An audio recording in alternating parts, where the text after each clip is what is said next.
Olá, pessoas queridas, bom dia, boa tarde, boa noite, você que me segue aí no canal.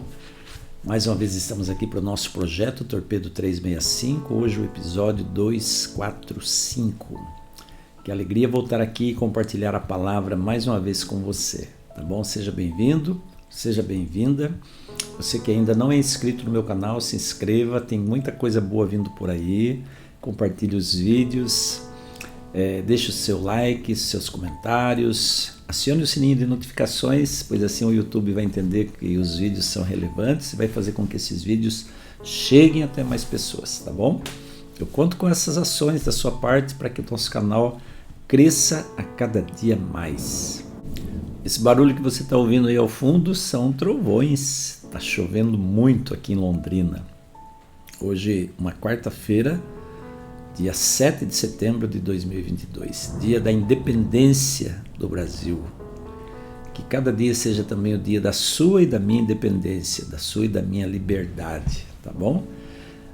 Nós vamos hoje refletir no capítulo 5 de Atos. Então vou chamar nossa vinheta, já eu volto com o vídeo de hoje, não saia daí.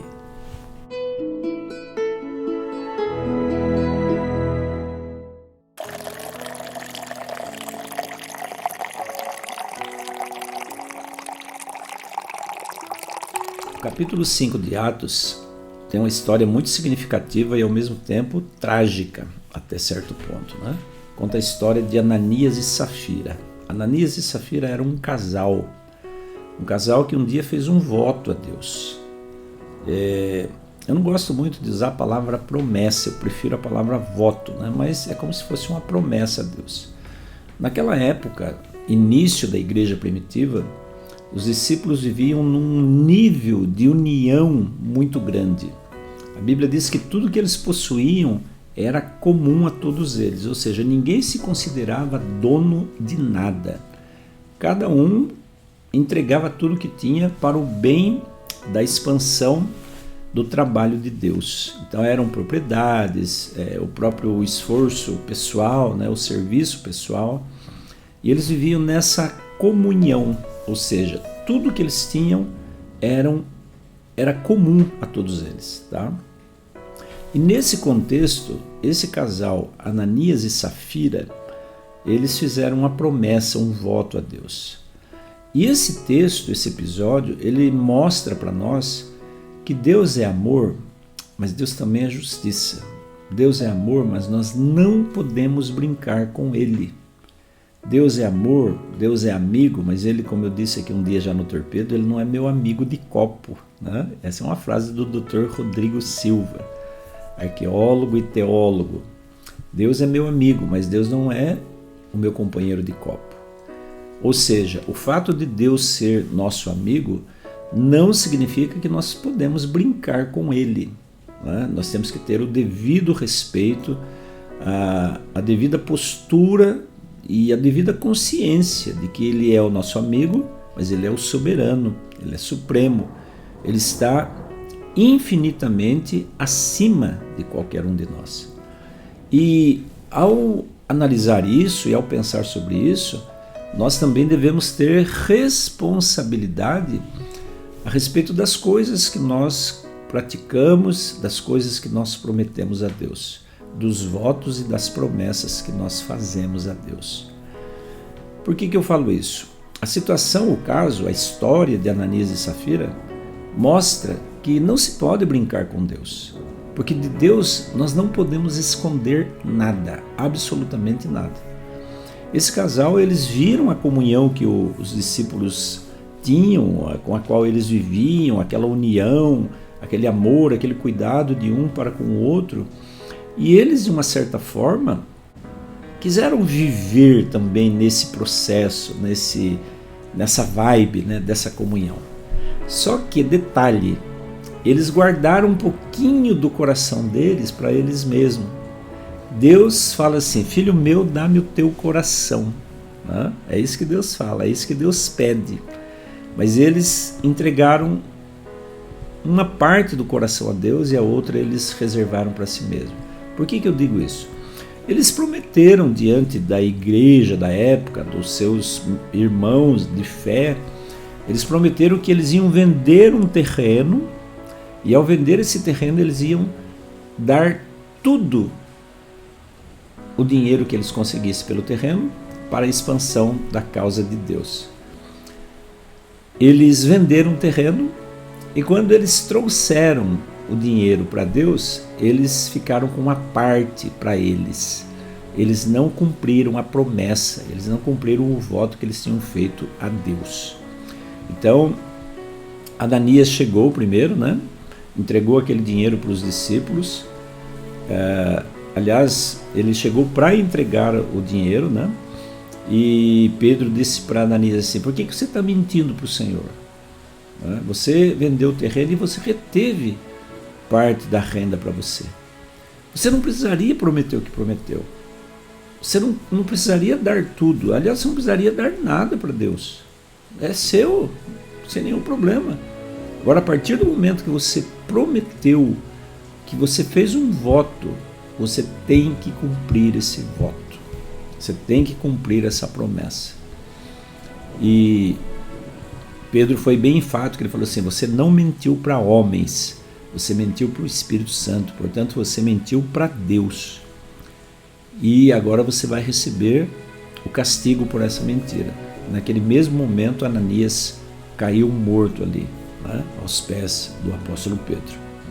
Uma frase assim que deixa a gente muito pensativa é quando Pedro pergunta para ele: Ananias, por que você permitiu que Satanás entrasse no seu coração?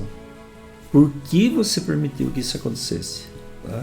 Porque foi exatamente isso que aconteceu. Ele deu ouvidos ao inimigo e ele então foi enganado, né? Ele achou que ele podia enganar Deus. Ele foi enganado pelo inimigo, achando, que colocou na mente dele, que ele podia enganar Deus. E foi aí a grande perda, o grande erro de Ananias, né?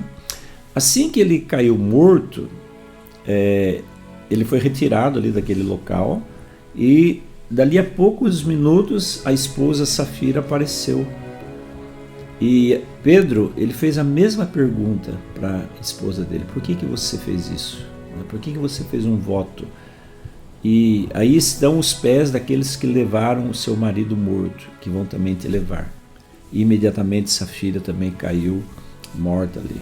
Veja, gente, como é séria essa questão de brincadeira com Deus, né? Eu digo isso porque são muitas formas como nós podemos brincar com Deus. Seja através de votos, de promessas, seja através de piadinhas, né? Piadinhas sujas, muitas vezes, que a gente inclui o nome de Deus. O nome de Deus não é para ser dito em vão, em qualquer brincadeira, em qualquer conversa fiada, né? Como a gente fala, né? O nome de Deus é muito sagrado, é muito santo. As promessas, os votos, os propósitos que nós fazemos com Deus, Deus leva isso a sério. Então nós temos que também levar isso a sério. Nós não podemos brincar com aquilo que é sagrado, brincar com aquilo que é santo. Quando a gente lê esse relato, a gente fica pensando assim: nossa, Deus precisava fazer isso, né? Matar os dois porque eles mentiram. Mas a mentira é um caso muito sério diante do Senhor. Satanás é o pai da mentira. Não esqueça isso, tá? O diabo é o pai da mentira. Foi ele que criou a mentira lá no Éden, quando ele disse para o casal: vocês não vão morrer, tá? Vocês não vão morrer. Foi ele que criou a mentira, por isso ele é o pai da mentira. E quando nós mentimos para Deus, nós estamos adotando para a nossa vida. Quando nós mentimos para Deus ou para qualquer outra pessoa, né, nós estamos adotando para a nossa vida uma prática diabólica, uma prática satânica. E quando nós mentimos para Deus, isso ainda é muito grave. Você pode falar: Deus perdoa? Lógico que perdoa. Por que ele não perdoou Ananias e Safira? Porque eles tiveram tempo de pensar, eles tiveram tempo de se arrepender, eles tiveram oportunidade. Eles podiam ter chegado no apóstolo Pedro ou nos outros apóstolos e dito assim: a gente fez um voto, mas eu queria dizer para vocês que a gente não vai poder cumprir esse voto. O problema é que eles quiseram entregar aquele dinheiro como se fosse o total da venda do terreno. E não é o total. Se eles tivessem sido honestos: olha, nós trouxemos, mas nós precisamos reter uma parte para nós, para saldar dívidas ou para a gente viver sem nenhum problema. Né? É aí que eu quero chegar. Não foi o fato de reter o dinheiro que levou eles àquela situação e àquela morte. Foi o fato deles quererem enganar o próprio Deus, dizendo: esse é todo o dinheiro que nós conseguimos com a venda do terreno, sendo que não era todo o dinheiro. Então eles não foram honestos com Deus e não foram honestos com os apóstolos, com seus irmãos de fé. Gente, isso é muito sério. Eu peço que você pense muito nisso, né? Sobre quando você faz uma promessa, um voto a Deus, a questão da mentira. Que o meu desejo é que nunca você e nem eu venhamos a cair nas armadilhas de Satanás em relação a essas coisas, tá bom? Que Deus abençoe muito a sua vida, o seu dia, e amanhã eu volto com mais um torpedo aqui para o seu coração. Fica com Deus e até amanhã então. Tchau, tchau.